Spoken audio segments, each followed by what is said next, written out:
What's up guys, Delont'e here.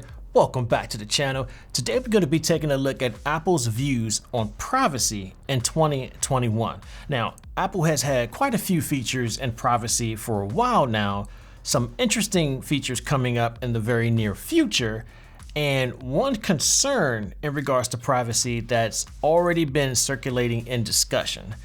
If you're into content like this, make sure you hit the subscribe button below. But with that being said, let's get straight into it. Okay, so there are a lot of reasons why people buy Apple's products. There's the high resale value, Apple's ecosystem, the customer service you get after you buy an item, just to name a few. Now, in my previous video, the Apple Ecosystem 2021, Love It or Hate It, I brought up a very interesting factor that I should have elaborated on. In that video, I said Apple has been pushing for privacy awareness. So what does Apple actually believe in when it comes to privacy? Well, on Apple's website, it says, privacy is a fundamental human right. At Apple, it's also one of our core values. Your devices are important to so many parts of your life. What you share from those experiences and who you share it with should be up to you. We design Apple products to protect your privacy and give you control over your information. It's not always easy, but that's the kind of innovation we believe in. Sounds fitting, right? I mean, every device or every product should have this in mind. Isn't this your general right to privacy? Well, Apple has added a variety of security and privacy features to the Apple ecosystem that has stirred up controversy within data-hungry companies. Now, the main point is to keep you, the user, in control of your information.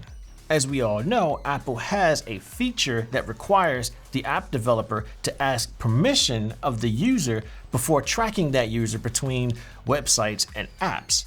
This would allow an app developer to gain information about you for marketing purposes and share or sell your information to another app developer. With Apple, if you select Ask App Not to Track, that app developer can't track your activities using the information from your iPhone. In iOS 15, Apple will be including something called Mail Privacy Protection, which hides your IP address and your location. Now, this new feature will also not inform the sender of an email when you open an email, which is something that spammers like to rely on since they send tons of emails hoping that somebody opens or a few people opens some of them. Apple will also be introducing the App Privacy Report, which keeps the user informed as to how specific apps deal with your data. From there, you'll be able to see what specific apps have what specific permissions and be able to determine if those apps are still in need of those permissions. Now, this is something that I can definitely say is needed in today's day and age.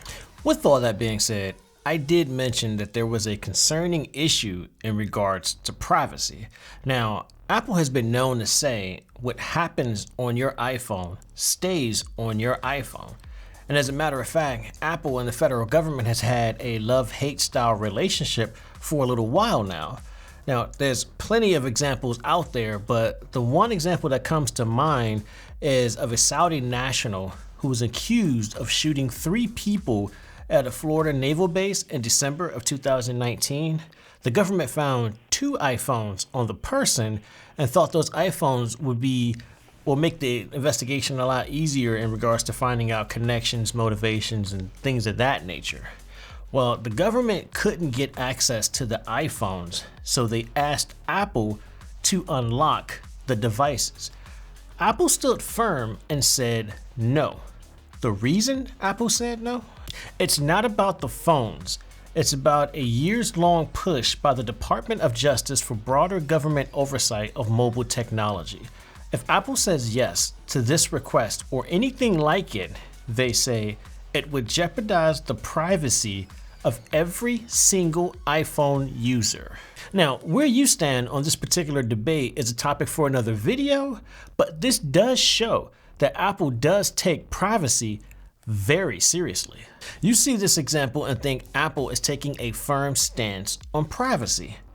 But then you see this article from TechCrunch.com entitled, Apple confirms it will begin scanning iCloud photos for child abuse images. Now, at first thought, I'm thinking it's good to have more organizations stand firm on this particular subject, right? Children need to be protected.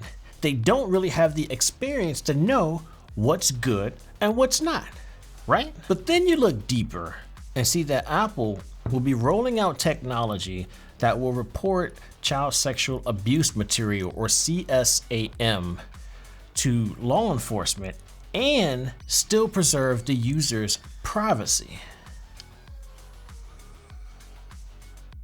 So keep in mind, just a couple of years ago, Apple said, if Apple says yes to this request or anything like it, they say, it would jeopardize the privacy of every single iPhone user. So how would Apple be able to maintain the user's privacy while detecting and reporting information on a user's device? Now, don't get me wrong, Microsoft and Google, just to name two firms that already have software like this out in the public, but Microsoft and Google aren't the primary organizations out there yelling to the top of buildings, what happens on your device stays on your device.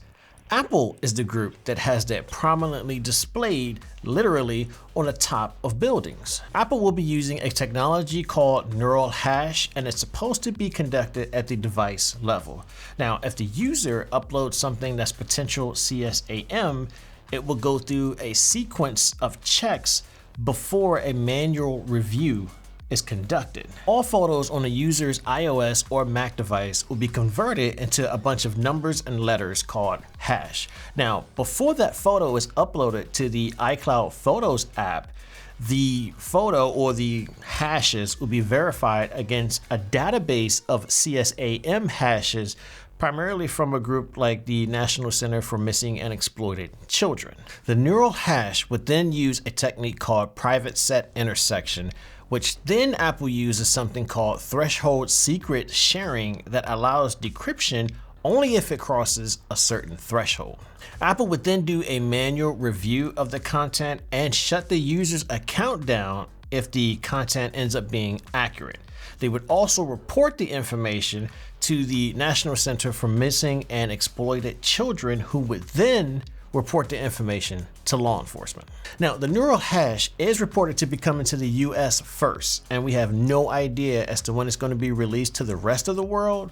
Now, the European Union has already banned Facebook from using technology very similar to this. To Apple's credit, they do say the feature is optional, since you're not required to use iCloud Photo. You can turn off iCloud Photos and this won't pertain to you, I guess. So this topic pretty much leaves me concerned. Now, I want to be clear. We are completely against people who prey on children. We need to find a better way to protect our children. This is a very important subject, and I think it deserves a lot more attention. And that's why on one end, I'm thinking, this could be a way to protect our children. But on the other end, I'm thinking, is this the right way to do this though? I mean, I recommend iPhones or Apple devices to people all the time, primarily because of the privacy and security the Apple devices offer. You literally have Apple's CEO on TV telling government they need more privacy and security protections on technology. Right now, we're talking CSAM. But what can this potentially open up in the future? Well, I guess the better question is, if this proceeds, and right now it's full steam ahead, when can we expect another privacy concern to occur? Something other than CSAM, because this could be the very foundation for that scenario. Now, if you want to engage in more discussion, reviews, or unboxing, click on any of the content you see listed here. But what do you guys think? Is this something to be concerned with? Is it overblown? Leave a comment below. Like the video if you liked the video. Don't forget to subscribe. Hit the notification bell so you know when the next video is posted, and I will catch you guys in the next one. Thanks for watching.